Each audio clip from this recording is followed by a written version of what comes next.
আমার পরের বক্তা তরুণজ্যোতির কাছে আসবো যে ভোটের আগে বিরোধীদের রাজনৈতিক আক্রমণের অস্ত্রটা কিছুটা হলেও ভোঁতা হয়ে গেল। তরুণ, সুমনদা, আজকে জানলাম পশ্চিমবঙ্গে শুধুমাত্র চিরকুটে চাকরি হয় না, পশ্চিমবঙ্গে পদত্যাগও চিরকুটে হয়।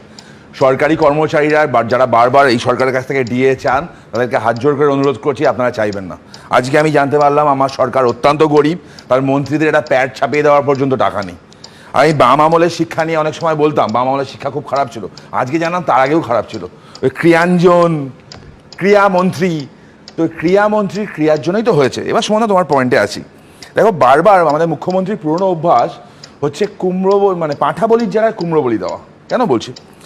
এই ঘটনাটা কারা কারা জড়িত আসলো, স্টেট অ্যাডমিনিস্ট্রেশনকে দেখা গেল, মন্ত্রীদের দেখা গেল, ডায়মন্ড হারবার ফুটবল ক্লাবকে দেখা গেল, মানে এক্স্যাক্টলি ভাইপোর ক্লাবকে দেখা গেল টিএমসি পার্টি মেম্বার্সদের একটা কোম্পানিকে দেখা গেল। আমি নাম বলছি না, তোমরা খোঁজ করে নাও। একটা কোম্পানি যে হেলথ স্পন্সর ছিল এই প্রোগ্রামটার, দুর্গাপুর বেসড একটা কোম্পানি, সেই হেলথ স্পন্সর কোম্পানির কয়েকদিন আগে পর্যন্ত ডিরেক্টর ছিল একজন, যার নাম হচ্ছে বিনয় মিশ্র। তো এই বিনয় মিশ্র কোত্থেকে আসলো? এবার এতগুলো আসছে, ভয় তো হবে সুমনদা, যে চাপটা কোথা থেকে হতে পারে। দুটো তিনটে মামলা হয়, কিন্তু উল্টো জিনিসটাও ভাবো।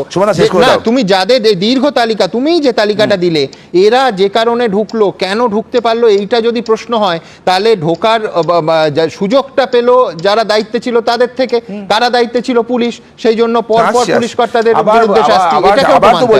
আবার সেম জায়গাটাই আসছি আমি, যে মানে পাঁঠা বলির জায়গায় কুমড়ো বলি। তুমি কথা বললে নন্দীগ্রামের কথা, আমি তোমায় মনে করাই নারদার কথা, আমি তোমাকে মনে করাই সারদার কথা, তোমাকে মনে করাই হাঁসখালির কথা, বকটুয়ের কথা। এই কটা জাজমেন্টে সিবিআই এর কাছে কেন গেছিল বা ইডি তদন্ত কেন হয়েছিল? হাইকোর্টের লাইনটা ছিল state powerful people of the state administration is involved, তাই টু ইনস্টিল কনফিডেন্স, মানে রাজ্য সরকারি বড় বড় লোকজন ইনভলভ আছে, টু ইনস্টিল কনফিডেন্স, এটা থার্ড পার্টি কোনো ইন্ডিপেন্ডেন্ট এজেন্সির কাছে যাওয়া উচিত। মুখ্যমন্ত্রী ভয় পেলেন, ভয় পেয়ে এই একটা এসআইটি গঠন করলেন। আরও এখানেই শেষ নয়, একজন মাননীয় বিচারপতি, প্রাক্তন বিচারপতি, তাকে নাকি একটা তদন্ত কমিটি, বিচার বিভাগীয় তদন্ত বলে দেওয়া হয়েছে। আমার নাম নিতে কিছু যায় আসে না, আমার যা করা করে নিন। সেই মাননীয় বিচারপতি রিটায়ারমেন্টের হওয়ার 3 দিন আগে ক্লিনিক্যাল এস্টাবলিশমেন্টের দায়িত্ব পেলেন কি করে? প্রথম প্রশ্ন থাকবে। যখন মমতা বন্দ্যোপাধ্যায় বিপদে পড়েন, তখন ওই বিচারপতির খোঁজ হয়। মোহনবাগান ক্লাবের নির্বাচন কে সামলাবে? ওই বিচারপতি। লোকায়ুক্তা কে হবে? ওই বিচারপতি। সেন্ট্রাল অ্যাডমিনিস্ট্রেশনের দায়িত্ব থেকে থাকবে ওই বিচারপতি। হাইকোর্টে উনাকে খুব ভালোবাসে, উনি অত্যন্ত সৎ বিচারপতি একজন, আমার কোনো বলতে আপত্তি নেই, অত্যন্ত ভালো, অত্যন্ত সৎ। এবং উনাকে হাইকোর্টের দুজন, স্পেশালি একজন এত ভালোবাসতেন না, উনি রিটায়ারমেন্ট করার পর তার প্র্যাকটিসটাই কমে গেল, প্র্যাকটিসে আসাই ছেড়ে দিল। তার আগে যাবতীয় মামলা একজনই করতো, যাবতীয় মামলার উনিই থাকতেন, উনি সর্বময় কর্তা। তুমি আইনজীবী, তুমি ইনসাইট দিতে পারো, দায়িত্ব নিয়ে বলছি, আমি দায়িত্ব নিয়ে অবসরপ্রাপ্ত বিচারপতি, আমার বলার অধিকার আছে। সাহস কেন হলো না তার রিটায়ারমেন্টের আগে, রিটায়ারমেন্টের সময় ফেয়ারওয়েল নিতে কোর্টে আসার সাহস কেন হলো না? প্রশ্ন উত্তর দিক আজকে এখানে। এত বড় বড় কথা তো যখন বিপদে পড়ে তাকে আনা হয়। আর মমতা বন্দ্যোপাধ্যায়কে দেখলাম, উনি দায়িত্ব নিয়েছেন ক্রীড়ামন্ত্রী, আপাতত ক্রীড়া এবং যুব কল্যাণ, খুব ভালো কথা। দেখো, এতদিন পর আমার রাজ্য একটা ভালো ক্রীড়ামন্ত্রী পেলেন, এমন একজন যিনি ক্রিকেটে একটা ম্যান অফ দ্য ম্যাচ হয়েছিলেন, যিনি ব্যাডমিন্টন খেলতে ভালোবাসেন, যিনি ফুটবল খেলেন, তিনি ক্রীড়ামন্ত্রীর দায়িত্ব পেয়েছেন। অরুণ জেটলি তো বিরাট ক্রিকেটার ছিলেন, জয় শাহ তো বিরাট ক্রিকেটার, দায়িত্বে ছিলেন। সাথে ওরা ভালো খারাপ ছিল, রাজ্য মুখ্যমন্ত্রী ভালো তো। সাথে যার আমলে প্রত্যেক সপ্তাহে 2টো করে কলকাতার রাস্তায় ধর্ণা হয় চাকরির দাবিতে, যার আমলে চাকরি বিক্রি হয়, তিনি যুব কল্যাণের দপ্তরের দায়িত্বে যাবেন না তো আর কে যাবে বলো তো? আমি আবার বলছি, এই টোটাল ব্যাপারটা না জাস্ট একটা আই ওয়াশ করা হয়েছে টু প্রোটেক্ট দেম। হাইকোর্টে মামলা আছে, মুখ্যমন্ত্রী পাগল নন, মুখ্যমন্ত্রী অত্যন্ত বুদ্ধিমান, সম্মান করি উনাকে, উনি আমারও মুখ্যমন্ত্রী, তিনি জানেন কি করলে কি হবে, এই জন্য পছন্দের পেটুয়া লোকগুলোকে দায়িত্ব দিয়েছে। আর তোমার কথা ধরে শেষ করব, পুলিশের হাইয়েস্ট কর্তা তার বিরুদ্ধে তদন্ত করবে, তার লোয়ার লোকগুলো কি করে হবে দাদা? বৈশ্বনাথ চট্টোপাধ্যায়, আমি আগেই বলি যে বিচার বিভাগের অংশটা তরুণজ্যোতি বললো আইনজীবী হওয়ার দায়িত্ব না, তোমার দায়িত্ব হতে পারে, কিন্তু আমি এটাও বলে নেওয়া দরকার, এই বিষয়ে আমার প্রত্যক্ষ সত্যিই কোনো জ্ঞান নেই। কে ফেয়ারওয়েল কোন জজ সাহেব এসেছিলেন আমি কি করে জানবো? বৈশ্বনাথ জানেন? মানে এটা তো একজন বিচারপতিকে ডেরোগেটরি স্টেটমেন্টের মধ্যে জানেন, এটা তো একটা বিচারপতি সম্বন্ধে উনি কি বললেন যে উনি কত সৎ ছিলেন, উনি সৎ ছিলেন তো বলবো না, প্র্যাকটিস করতেন, প্র্যাকটিস পড়ে গেল, আরে বাবা অসৎ বলবো না, উনি সৎ বিচারপতি ছিলেন, দিচ্ছেন উনি সৎ ছিলেন, অসৎ বলবো?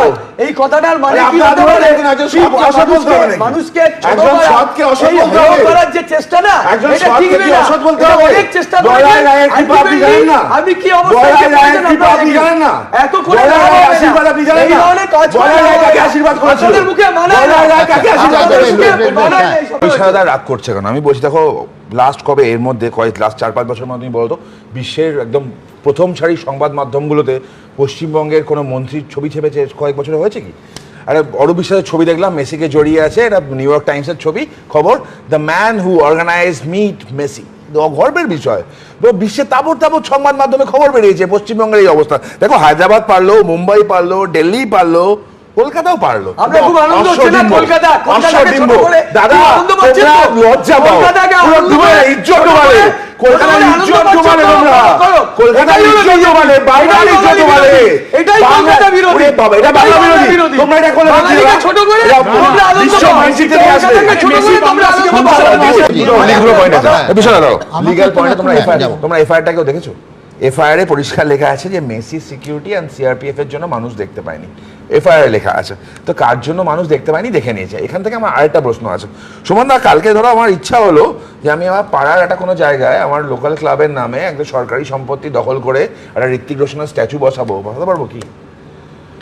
লেক টাউনের ওই এলাকায় শ্রীভূমির মানে লেক টাউনের মোড়ে ঘড়ির পাশে একটা মেসি স্ট্যাচু নাকি বসলো, সে গারমাও দেখতে আমি যাচ্ছি না, স্ট্যাচু নাকি বসলো, স্ট্যাচুটা শ্রীভূমি স্পোর্টিং ক্লাবের নামে সুজিত বোস বসালে কি করে? ফার্স্ট, সেকেন্ড, সুজিত বোসকে ধন্যবাদ জানাবো সেটা বসানোর জন্য।